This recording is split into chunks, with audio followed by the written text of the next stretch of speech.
For the past 22 years, since Duluth Police Sergeant Gary Wilson was shot to death in a standoff at the Seaway Hotel, his son Chad has attended many memorials. It is an important reminder of the dangers and risks associated with the job.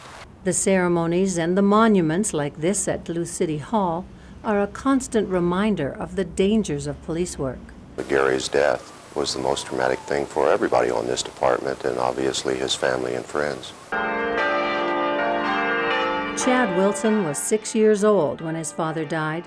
He says he hasn't forgotten anything from the terrible night he learned his dad was never coming home. And I saw a whole caravan of cars coming to my driveway. The priest had informed me that my father had been in a terrible accident and had passed away.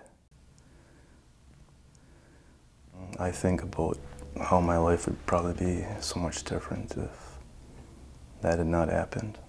Chad says for many years he fought his urge to become a cop. It's been a struggle. I've been going back and forth if this is something I really want to do. I know firsthand what the worst possible outcome of that profession is. Chad talked with Scott Lyons, the former Duluth police chief and current director of the Police Officer Training Academy at Fond du Lac Community College. I think it took Chad a while to realize in his, what am I going to do in my life, that maybe this would be where I should be. Chad also spoke with current Duluth Police Chief Gordon Ramsey. Most cops love their jobs, and I think that their children pick that up. And the pull of the blue line was particularly strong for Chad Wilson.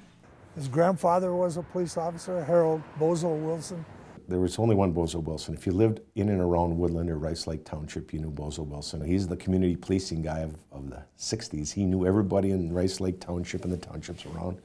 After graduating from UMD, Chad made the decision and has now graduated from the Fond du Lac College Police Officer Training Program.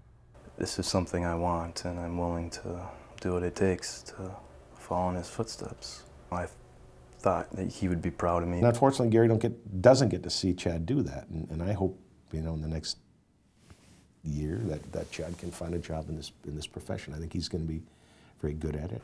I just think I was born to do it. In Duluth, Barbara Reyelts, the Northlands News Center.